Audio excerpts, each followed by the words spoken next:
welcome to this video on the dark moon. We are here again at the time of the dark moon. So, if you're new to my world, let's start with this first. If you're new to my world, my name is Natasha and I'm a psychic healer and business guide. Over here on YouTube, you'll find mainly everything to do with manifestation and tarot and moon magic. Like, this is my hub over here of moon magic, manifestation, healing as well, actually healing, and tarot. All the things that I love in one little place. So if you love any of these things, like we're completely already best friends. Oh, and crystals. I always have crystals, so I'm always channeling crystals. So if you love crystals, tarot, moon magic, manifestation, and you're on a healing journey, or you're devoted, like completely devoted to your evolution, you are in the right place. So that's me. If you want to find any other information out about me, my website is in the description, because check it out. There's little stories and things on there about me. So, but the dark moon, okay, for me is one of the most, like, a lot of people, like, in the world, you know, and especially in the spiritual world, they talk about the new moon and the full moon. The dark moon never really gets too much of a question, and neither does the afterglow, and these two are actually some of the most important moons for me, or stages of the moon for me. So the dark moon is when there is no moon. Technically, like, if you go by when the date of the new moon is, it would possibly be actually on that day or the day before, and so then the new moon would either come like the day after. Now for me, we don't have to get like all worked up and get our knickers in a twist about when the full moon is. If you miss the day of the full moon, of the new moon, and you hadn't set your intentions, you can set it up to 3 days after.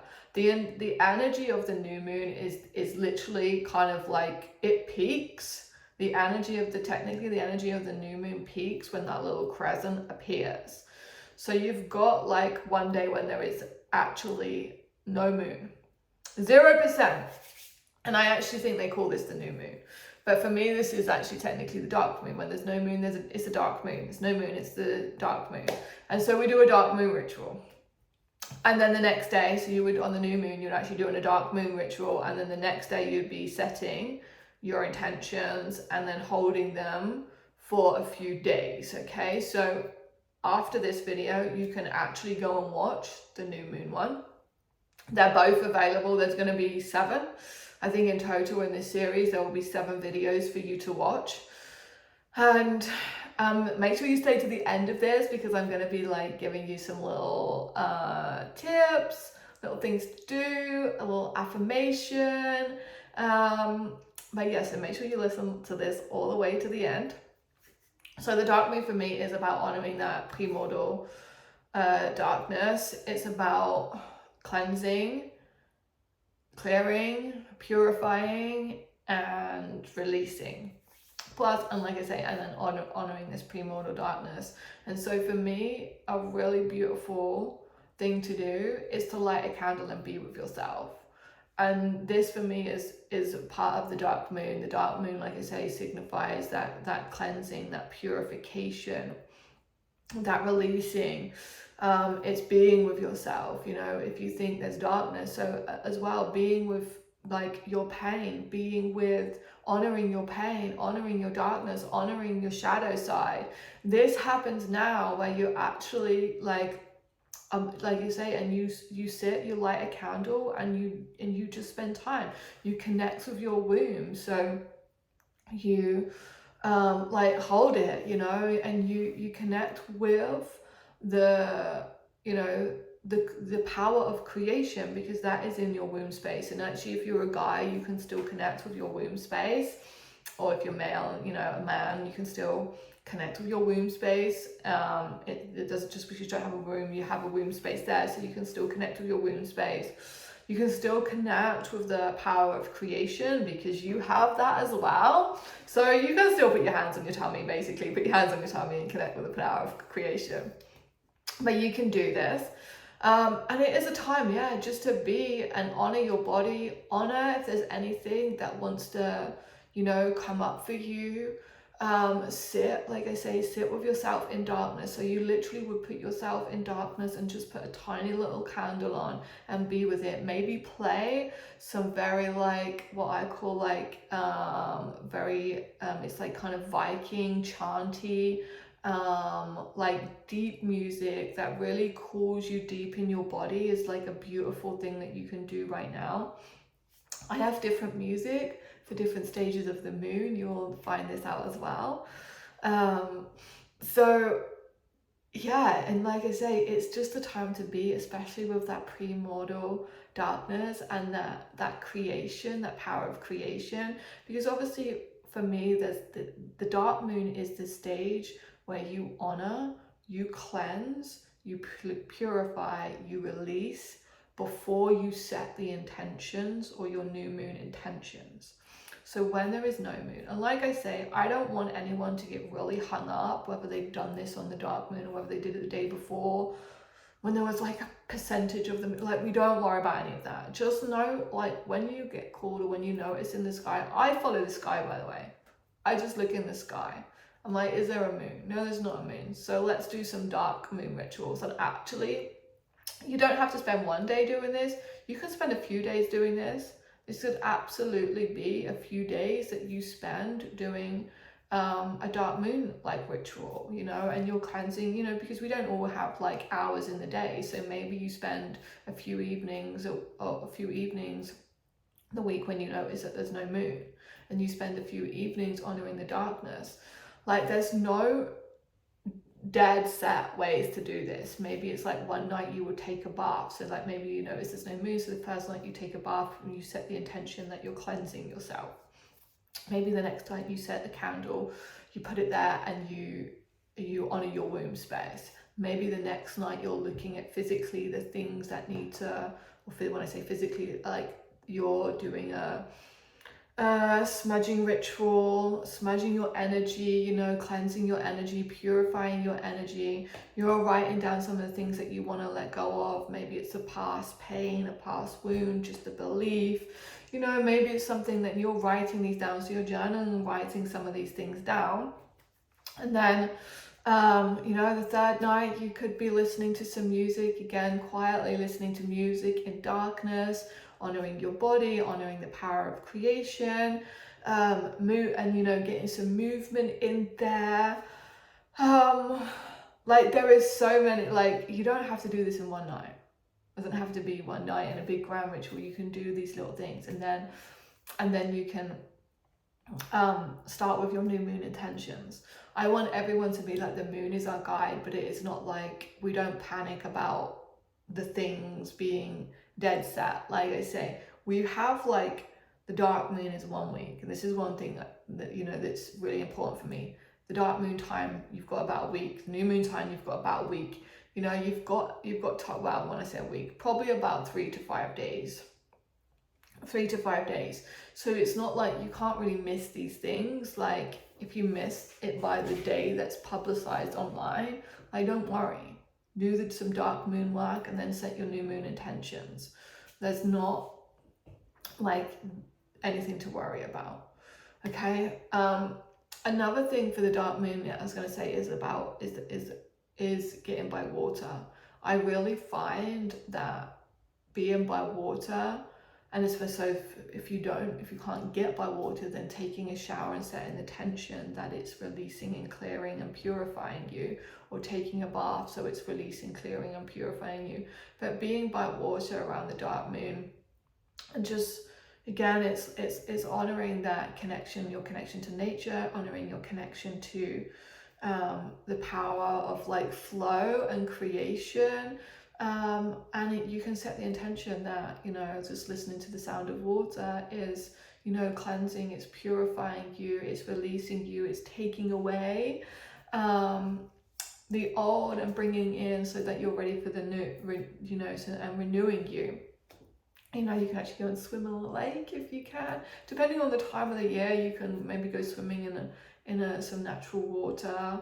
And again, you know, you set the intention just like you would with a shower bath, that is cleansing and purifying you, and you know, renewing, and you're like I say, you're in this state of honoring the power of flow and creation, because for me that's what the dark is about. It's as well as honoring that premortal darkness, is about honoring the power of creation, the power of cycles and flow. And this for me is one of the most important, like, for me is the most important time, you know, to do this part of the, because otherwise we set our new moon intentions, we're kind of piling them on like all old stuff. So we honor, this is a very, you know, this is very much the priestess way, that you honor, you purify, you cleanse and release, and then you bring in the new. So, and that's the smudging here is really good, you know. Palo Santo is my choice.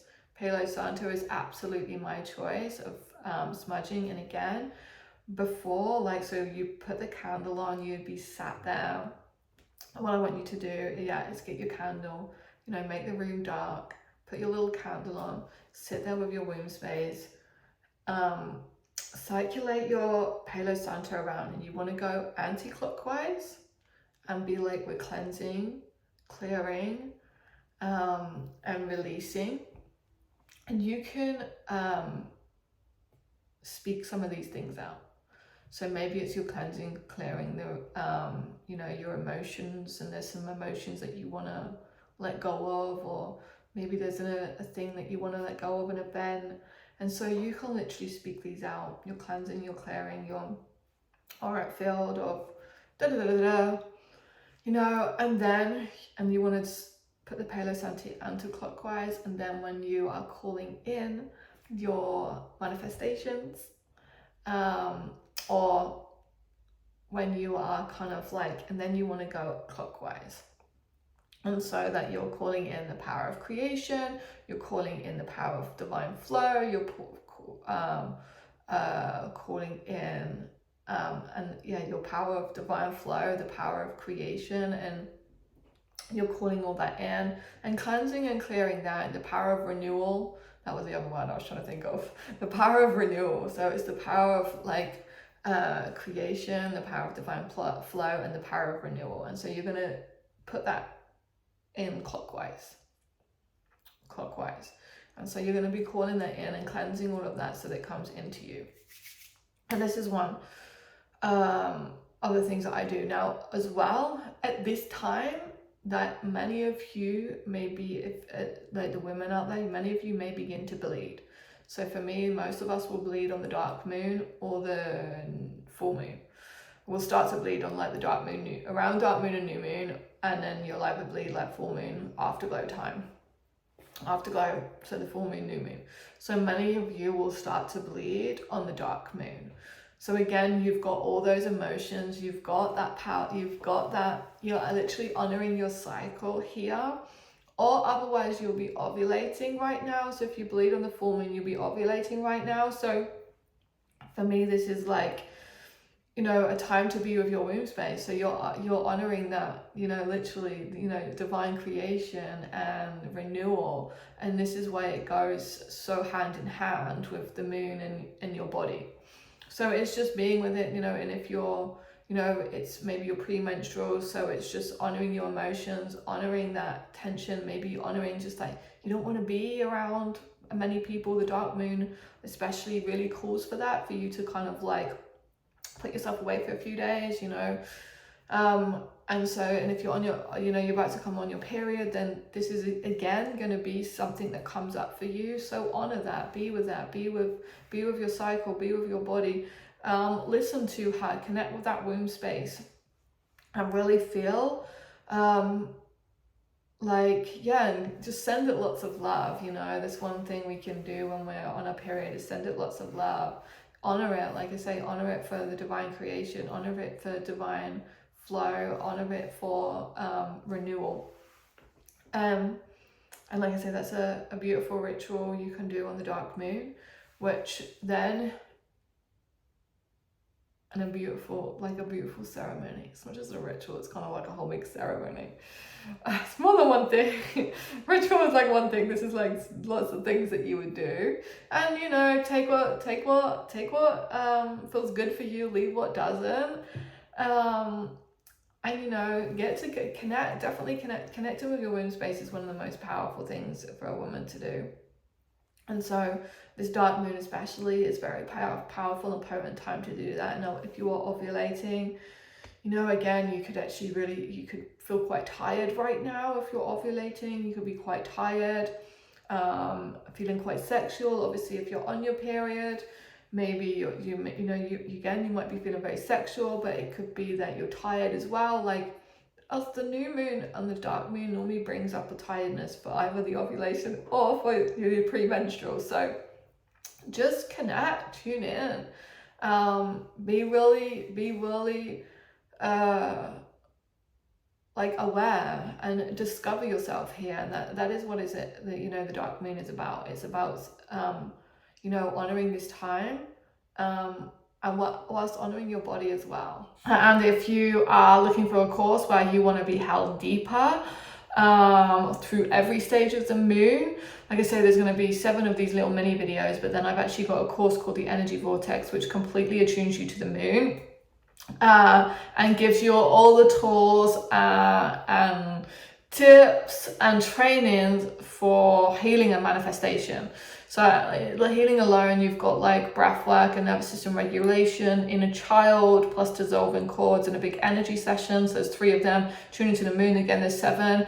And I will literally set out rituals for you, rather than like this, where I've just like given it to you and gone, here you go, off you go. We will sit, like, the course is going to be created so that you actually can put this all together for you. And that is called the Energy Vortex. So look out for the description of that. There's also a really beautiful song that I listened to. And some of the words in it are called I release. So it's I release what must go.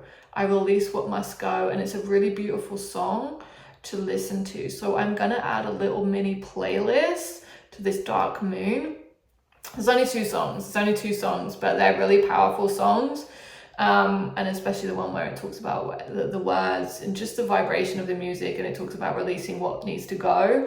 And I think for me, that is the most important thing on the dark moon. It's not, it's not about thinking. It's not about, saying things, doing things. It's about being and truly honoring like the premortal darkness, connecting, seeing if there is what needs to go.